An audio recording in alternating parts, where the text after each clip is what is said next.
Hello students, स्वागत है आप सभी का हमारे YouTube channel Rupam Arya education for you पर। On today we will study a lesson from Hornbill. The lesson is the portrait of a lady by Khushwant Singh. Khushwant Singh was a Punjabi writer. In this very lesson, he has described the features of his grandmother. Now, portrait means picture, photo, you can say. And portrait not only includes photo or figure, but also the salient features or qualities of a person. Okay, so now we should start the lesson, The Portrait of a Lady by Khushwant Singh. It is for first year students. It is the very first lesson. Okay, so now we should start as to what the writer has described in this lesson and how he has penned the features, the qualities, the appearances, the religious nature and motives of his grandmother. Okay, so now we should start.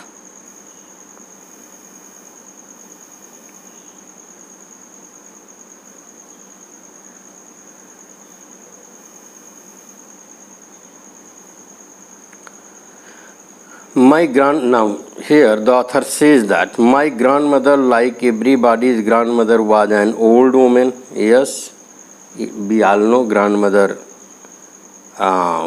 Aged होती हैं, तो अन्य grand mother की तरह मेरी माँ भी यानी मेरी ग्रैंड माँ यानी ग्रैंड मदर यानी दादी भी काफ़ी ओल्ड थी.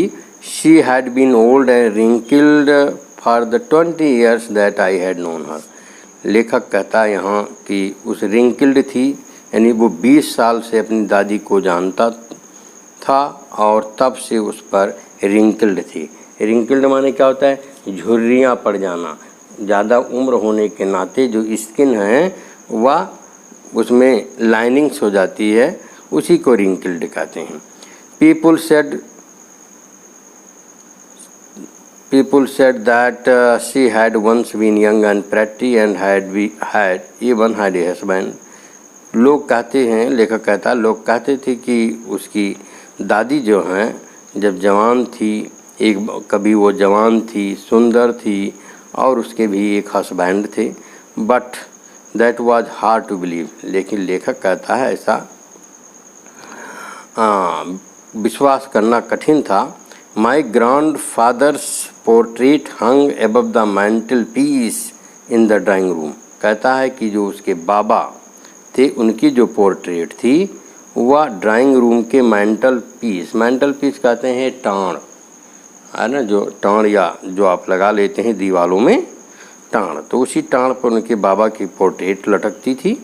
He wore a big turban and a loose fitting cloth. उनका ड्रेस कैसा होता था? लंबी सी, क्योंकि पंजाबी थे, एक बड़ी टोपी होती थी, टर्बन होता था, पगड़ी, लूज फिटिंग क्लॉथ, ढीले उनके कपड़े होते थे. His long white beard covered with the west part of his chest. उनकी दाढ़ी बहुत लंबी थी और उनकी चेस्ट तक दाढ़ी उनकी लटकती थी. And he looked at least 100 years old. और देखने में वो कैसे लगते थे? देखने में लगता था जैसे वो 100 वर्ष के हों. He did not look the sort of person who would have a wife और चिल्ड्रन. यानी लेखक कहता है उनकी उम्र को देखने से ऐसा लगता था कि जैसे वो इस प्रकार के व्यक्ति ना रहे हों जिनके कोई वाइफ हों, बल्कि वो ऐसा लगता था कि जैसे उनके पास he looked as if he could only have a lots and lots of grandchildren. यानी उनके बाबा इस प्रकार के व्यक्ति थे जो देखने में नहीं लगते थे कि उनके वाइफ अथवा बच्चे होंगे, बल्कि वो इतने बूढ़े थे कि ऐसा लगता था जैसे उनके लॉट्स ऑफ लॉट्स, मतलब मानी एंड मानी सो मानी, उनके बहुत ज़्यादा ग्रैंड चिल्ड्रन होंगे। Okay. As for my grandmother being young and pretty, लेखक कहता है कि जो मेरी दादी थी, वो दादी कैसी थी? मेरी दादी जवान और सुंदर थी। As for my grandmother being young and pretty, the thought was most revolting. Thought was most revolting, इसका मतलब it means होता है कि ऐसा it was hard to believe, ऐसा विश्वास करना कठिन था। ओके। अनकन्विंसिंग, रिवोल्टिंग का मतलब यहाँ अनकन्विंसिंग, मतलब विश्वास करना कठिन था। She often told us of the games she used to play as a childhood. Childhood में वो जो गेम खेलती थी वह लेखक को प्रायः बताया करती थी। That seemed quite absurd and undignified on her part, and we treated it like the fables of the prophets she used to tell us. Okay? कहती है, ये लेखक कहता है कि दादी मेरी उन सब खेलों के विषय में बताती थी जो बचपन में खेलती थी, और ये सब उसके लिए बहुत ही एब्सर्ड था। एब्सर्ड का मतलब भद्दा था और अनडिग्निफाइड लगता था। डिग्निफाइड ऑन हर पार्ट माने बहुत छोटा लगता था। And be treated you like the fables of the prophets used to tell us, और ये सब हम उसकी कहानियों को वैसे ही ट्रीट करते थे, वैसे ही लेते थे जैसे कि कोई प्रॉफिट, प्रॉफिट कहते हैं पैगंबर, संत, संत महात्मा, प्रॉफिट्स कहते हैं बड़े बड़े संतों कि जैसे जैसे बड़े बड़े संतों की कहानियाँ हम समझते थे,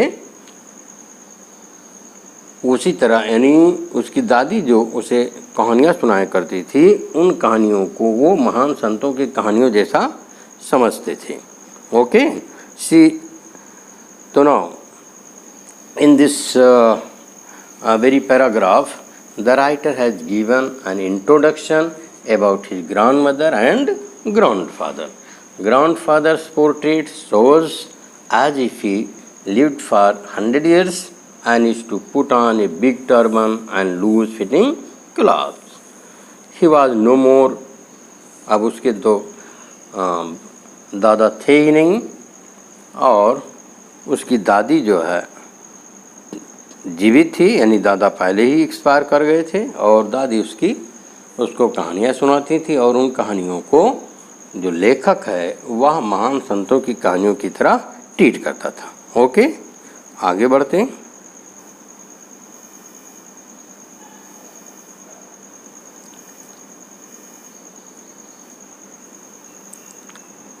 अब जो नेक्स्ट पैराग्राफ है, इस पैराग्राफ में the writer gives an information about his grandmother. He tells about her physical appearance, her dress. So she had always been short and fat and slightly bent. यानी उसकी दादी जो थी वो कद में शॉर्ट थी, मोटी थी, और स्लाइटली बेंट का मतलब लाइटली थोड़ा बेंट थी, थोड़ा झुकी हुई थी। Her face was a criss cross. Criss cross का मतलब एक दूसरे को काटना। Of wrinkles running from everywhere, यानी उसकी दादी की जो चेहरे पर रिंकल्स थी, झुर्रियाँ थी, जो आपस में एक दूसरे को क्रिस क्रॉस करती। क्रिस क्रॉस मतलब टू इंटरसेप्ट, टू कट, एक दूसरे को काटती थी। No we were certain she had always been as we had known her. लेखक कहता है जब से मैं अपनी दादी को जानता हूँ तब से वह एक ही समान उसको दिखती थी। Old, so terribly old that she could not have grown older. इतनी ओल्ड थी, ट्रिबली में तो बहुत अधिक ओल्ड थी कि उससे अधिक और ओल्ड वो हो नहीं सकती। And had stayed at the same age for 20 years. और 20 साल से लेखक को वो एक ही एज पर, एक ही एज में दिखती थी, यानी एज का असर उस पर कम पड़ता था उसकी दादी पर। और 20 साल से जब से वो देखता था तब से उसको एक ही तरह दिखती थी। She could never have been pretty but she was always beautiful. देखिए लेखक कहता है वह कभी प्रेटी नहीं थी, बल्कि यानी सुंदर नहीं थी, बल्कि शी वॉज ब्यूटीफुल, बल्कि वह सुंदर थी। प्रेटी का मतलब होता है जो बाहरी दिखावे में सुंदर लगे उसको प्रेटी कहते हैं, और जो mind heart and face her तरह से कैरेक्टर से भी अच्छा हो उसको ब्यूटीफुल कहते हैं। ओके, तो उसकी जो दादी थी वो प्रेटी तो नहीं थी लेकिन ब्यूटीफुल थी। She hobbled about the house in spotless white with one hand resting on her waist to balance her stoop and the other telling the beats of her rosary। देखिए सी हबल्ड, हबल्ड का मतलब होता है वॉक्ड, चलती थी। ओके, अबाउट घर में बिल्कुल स्पॉटलेस वाइट, बिल्कुल सफ़ेद कपड़े शुद्ध पहनती थी और घर में चला करती थी। वह एक हाथ तो उसके कमर पर होता था, क्यों कि वो अपने स्टूप माने झुकाव, जो शरीर थोड़ा झुका था उसको बैलेंस बनाने के लिए, and the other telling the beads of her rosary, और उसके हाथ में एक माला हुआ करती थी और दूसरे हाथ से वो क्या करती थी, माले को लेकर के कुछ न कुछ कहा करती थी, गुनगुनाया करती थी। जो भी उसकी आस्था थी गॉड में, उसको उस माले से अपना कहा करती थी, जाप किया करती थी। हर सिल्वर लॉक्स वर स्कैटर्ड अनटाइडली ओवर हर पेल पकर्ड फेस।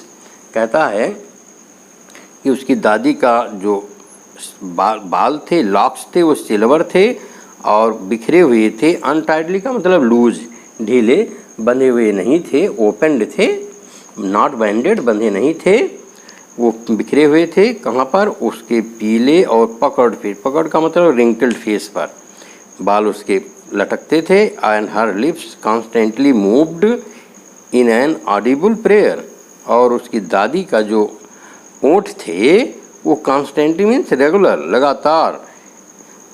अनऑडिबल का मतलब which can not be heard, जिसे सुना ना जा सके, अर्थात वो शांति, शांति में बिना मुख खोले या बिना आवाज़ किए उसके ओंठ प्रेयर के लिए चला करते थे। यस शी वॉज ब्यूटीफुल, वह एकदम बिल्कुल सुंदर थी। Okay, she was like the winter landscape in the mountains, वो ऐसे देती थी जैसे विंटर हो, विंटर माने शरद ऋतु हो, ठंडी हो का सीजन हो, और कोई भूभाग हो माउंटेन्स पर, जिस पर an expense of purified serenity, serenity मतलब शांति, शांति स्वच्छता, कि जिस पर एक शुद्ध शांति बिखरी हुई हो, उस तरह से उसकी दादी थी। Okay, it means purified serenity means here grand mother in white spotless cloths looked like a piece of land covered with white pure color। Okay, तो उसकी दादी एकदम बिल्कुल वह सर्दियों में पहाड़ी जमीन जैसी थी, वह शांत और संतुष्टि भरी थी और शुद्ध पवित्र, जैसे माउंटेन्स फैला हुआ होता है, बर्फ़ जमी होती है, वैसे ही शांत उनकी दादी की ड्रेस थी, पहनावा थी। ब्रीथिंग पीस एंड कंटेंटमेंट, एकदम शांति की सांस लेती थी और पूर्ण रूप से संतुष्ट थी। Okay, contentment means completely satisfied, पूर्ण रूप से संतुष्ट थी। ओके, तो अगर हम समरी करें इस पैराग्राफ का, तो in this paragraph the writer had described the physical appearance, old age, beauty of heart and mind, religious nature, dress and untidy hair of his grandmother।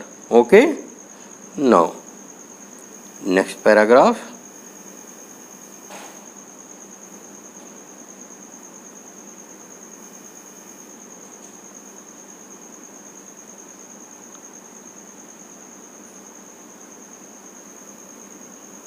Next paragraph start करते हैं। My grand mother and I were good friends. लेखक कहता है कि मैं और मेरी दादी क्या थे, बहुत अच्छे मित्र थे। My parents left me with her when they went to live in the city and were constantly together and we were constantly together। ये कहता मेरे जो पेरेंट्स थे मुझको छोड़ गए थे दादी के पास और मैं लोग एक शहर में रहने के लिए गए थे और हम लोग यहीं पर लगातार गांव में रहते थे दादी के साथ। She used to wake me up in the morning, मुझे सुबह जगाती थी and get me ready for school, school के लिए भी तैयार करती थी। She said her morning prayers in the monotonous sing-song while she bathed and dressed me in the hope that I would listen and get to know it by heart। लेखक और इसमें कहता है कि वो अपनी जो मॉर्निंग प्रेयर्स होती थी उसको बहुत ही मोनोटोनियस का मतलब होता है नॉट इंटरेस्टिंग, नॉट अम्यूजिंग या डल। जो मोनोटोनियस अपनी सिंग सॉन्ग में यानी कुछ गाते गुनगुनाते हुए कहा करती थी सुबह की प्रेयर। कब? जब वह लेखक को स्नान कराती थी और उसको ड्रेस करती थी, पहनाती थी, इस उम्मीद से कहती थी कि लेखक भी उसको सुनेगा और वह उसकी प्रेयर को बाई हार्ट माने रटकर याद कर लेगा। I listen because I loved her voice. लेखक कहता है मुझे उसकी आवाज़ पसंद थी इसलिए मैं उसको सुनता था। बट नेवर बदर टू लर्न, लेकिन बदर मीन्स परेशानी उठाना, कष्ट उठाना, लेकिन उसको याद करने की परेशानी मैंने कभी नहीं उठाया। Then she would fetch me my wooden slate, कहती है फिर मेरा वुडन स्लेट लेकर आती थी। वुडन स्लेट किसे कहते हैं? पहले शुरुआत में बहुत पहले जब हम लोग पढ़ने जाते थे विद्यालय तो एक लकड़ी की तख्ती होती थी, ओके, और उसी पर तब कॉपी नहीं चलती थी, लोग पटरी या तख्ती हम जिसे कहते हैं उस पर पढ़ते लिखते थे छोटी अवस्था में। Then she would fetch my wooden slate, मेरा वुडन स्लेट तख्ती लाती थी, हुई she would already washed and plastered with yellow chalk, a tiny earthen ink pot and a red pen, tie them all in bundle and hand it to me। कहता है कि वो wooden slate देती थी, फिर क्या करती थी, जिसको पहले से खूब साफ़ किए होती थी, प्लास्टर्ड माने कोई चीज़ रगड़ करके उस तख्ती को खूब चमका देती थी, येलो चौक से चमका देती थी, एक टिन और एक छोटा सा मिट्टी वाला दवात देती थी और एक पेन देती थी। Tie them all in bundle, सभी को एक बंडल में बांध देती थी और लेखक को हाथ में दे देती थी। After a breakfast of thick stale chapati with a little butter and sugar spread on it.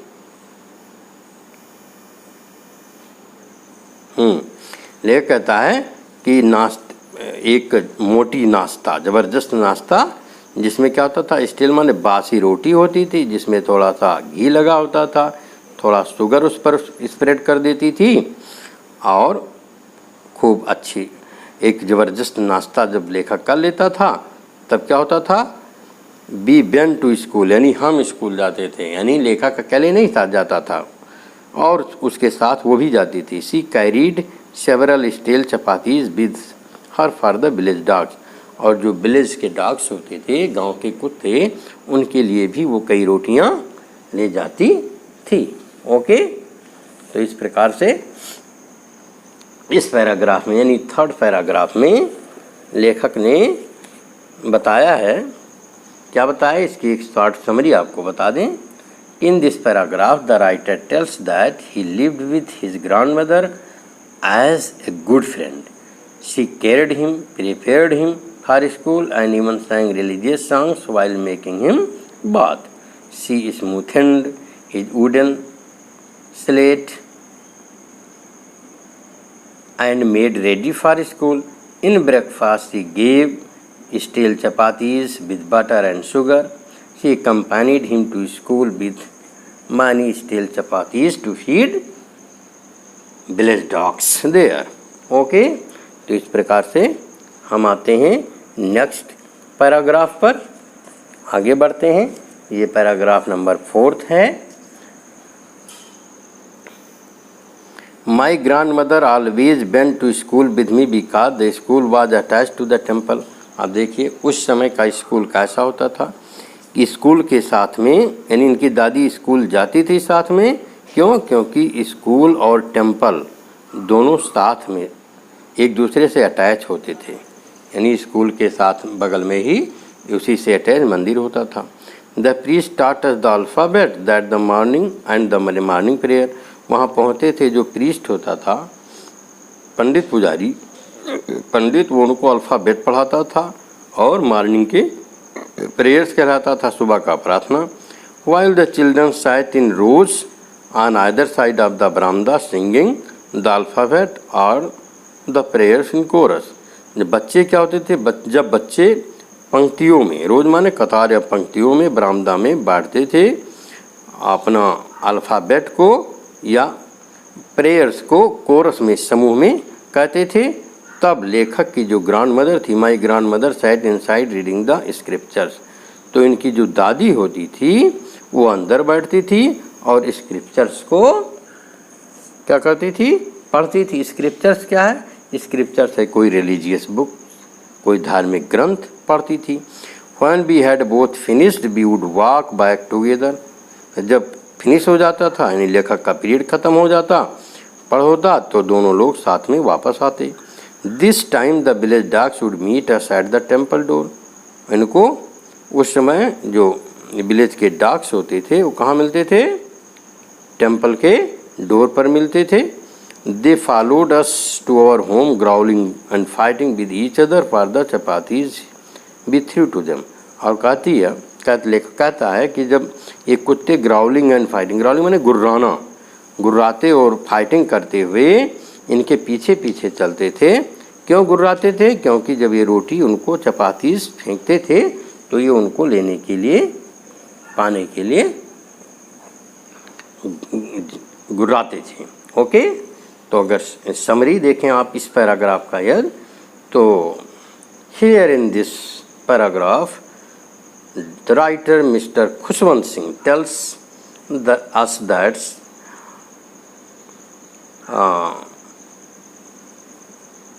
his grandmother went to school with him। Schools and temples were attached with each other। Children learnt alphabet after morning prayers and his grandmother sat in the temple and read religious books। When the school periods were over, they returned home back together। She used to throw chapatis to the village dogs on temple door and they followed to them। Okay, तो इस प्रकार से 4 paragraph, यानी 4 paragraph we have studied। Now next paragraph। When my parents were comfortably settled in the city, they sent for us। That was a turning point in our friendship। लेखक किसमें कहता है कि जब इनके माता पिता खूब आराम से वहाँ शहर में सेटल हो गए तो वह इन लोगों को वहाँ ले गए, और that was a turning point, और यहीं से लेखक यानी खुशवंत सिंह और उनकी दादी के बीच का जो फ्रेंडशिप था उसमें कुछ मोड़ आता है। ओके, कुछ बदलाव आता है। Although we stayed the same room, my grandmother no longer came to school with me। कहते हैं कि अब क्या है, यद्यप हम एक ही कमरे में रहते थे लेकिन इनकी दादी अब क्या है, स्कूल इनके साथ नहीं जाती थी। I used to go to an English school in a motor bus। अब लेखक कहाँ जा, स्कूल कैसे जाता है? मोटर बस से जाता है। There were no dogs in the streets। अब कुत्ते भी नहीं हैं वहाँ गली में। And she took to feeding sparrows in the courtyard of our city house। अब उसकी दादी क्या करती हैं? अब उसकी दादी कोर्टयार्ड में, सिटी के कोर्ट का घर है उसके कोर्टयार्ड में स्पैरोज को ये खिलाती हैं। स्पैरोज मीन्स गौरैया, एक पक्षी होती है, उसको इसकी दादी खिलाती हैं। Okay, now next paragraph. As the years rolled by, we saw less of each other। कह रहे हैं अब लेखक के जीवन में बदलाव आ रहा है, टर्निंग पॉइंट आया है। ओके, टर्निंग पॉइंट आ गया क्योंकि शहर, गांव से वो शहर को पहुंच चुके हैं।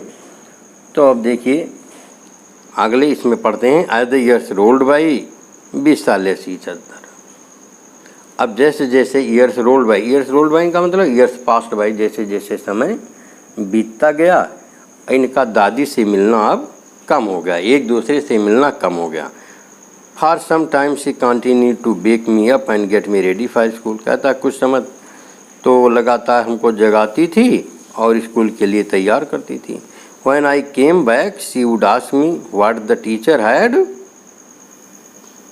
कहते हैं जब मैं स्कूल से वापस आता था तो मुझसे पूछती थी, क्या पूछती थी? What the teacher had taught me। पूछती थी कि टीचर ने आज आपको क्या पढ़ाया है, कौन सी चीज़ें आप वहाँ पढ़े हैं। तो लेखक कहता है I would tell her English words and little things of Western science and learnings. कहता है कि मैं उसको बताता था, क्या बताता था कि मैंने वहाँ पर क्या सीखा, वेस्टर्न साइंस पाश्चात्य विज्ञान को सीखा, विज्ञान सीखा and learning the law of gravity, और मैंने वहाँ पर ग्रेविटी के रूल्स को सीखा। ग्रेविटी मतलब वही गुरुत्वाकर्षण बल, इनके विषय में सीखा। आर्किमिडीज प्रिंसिपल्स, आर्किमिडीज का सिद्धांत सीखा। ओके और and the world being around it, और वह सभी चीज़ें जो संसार के आसपास यानी सांसारिक चीज़ों को मैंने सीखा। दिस मेड हर अनहैप्पी, और इससे दादी अनहैप्पी होती थी। She could not help me with my lesson, मेरे लेसन में तो हेल्प नहीं कर सकती थी। She did not believe in the things they taught at the English school, करीब उन चीज़ों में विश्वास नहीं करती थी जो चीज़ें मुझे इंग्लिश स्कूल में सिखाई जाती थी, पढ़ाई जाती थी। एंड वाज डिस्ट्रेस, डिस्ट्रेस का मतलब होता है ट्रबल्ड, बदर्ड, अपसेट हो जाती थी। That there was no teaching about gods and the scriptures, और वो इस बात से दुखी हो जाती थी कि वहाँ स्कूल में न तो कुछ गॉड के विषय में पढ़ाई जाती थी और न स्क्रिप्चर माने धार्मिक ग्रंथ, यानी न कोई धार्मिक ग्रंथ के विषय में पढ़ाई जाती थी। इन सभी चीज़ों को वहाँ नहीं जब पढ़ाया जाता दादी से परेशान हो जाती थी। One day I announce that we were being given music lessons, एक दिन मैंने उसको बताया, अपनी दादी को क्या बताया कि हमें म्यूजिक का लेसन दिया गया। शी वॉज वेरी डिस्टर्ब, बहुत डिस्टर्ब हो गई। To her music had lewd associations, उसके लिए जो म्यूजिक होता है वह ल्यूड एसोसिएशंस का होता है। ल्यूड एसोसिएशन का मतलब अश्लील या कामों का, इम्पायस, इमोरल लोगों का जो है एसोसिएशन होता है। वो समझती है कि ये अश्लील लोगों का एसोसंगत है, इसलिए वह उसको डिसलाइक करती थी। It was the monopoly of harlots and beggars and not meant for gentle folks. वो कहती थी जो ये म्यूजिक है ये हैरलॉट्स, हैरलॉट्स का मतलब होता है प्रॉस्टिट्यूट्स, मतलब वैश्याओं और भिखारियों का, इस पर अधिक, मोनोपोली माने एकाधिकार होना, यानी जो म्यूजिक है इस पर हैरलॉट्स और बेगर्स यानी वैश्या भिखारियों का एकाधिकार होता है। ये चीज़ उनको कहना चाहिए, इसमें ये चीज़ उनका विषय है, जेंटिल फॉक्स का विषय नहीं है। She said nothing but her silence meant disapproval, उसने कुछ कहा तो नहीं लेकिन वो शांत रही, और उसकी शांति का मतलब क्या था? उसकी शांति का मतलब था कि वो डिसअप्रूवल करती है, इससे सहमत नहीं होती है। ओके, सहमत नहीं थी। She rarely talked to me after that, लेखक कहता है इसके बाद उसने मुश्किल से ही मुझसे कभी बात किया। ओके, तो बच्चों आज यहीं तक रखते हैं। पार्ट सेकंड में हम आगे पढ़ेंगे, तब तक के लिए गुड बाय। हाँ बच्चों, आप इस वीडियो को देखिए, पढ़िए। आप इसे अगर सब्सक्राइब ना किए हो तो सब्सक्राइब कर लें, इसको शेयर करें, और शीघ्र ही इसका पार्ट सेकंड मैं अपलोड करूँगा। Thank you for watching.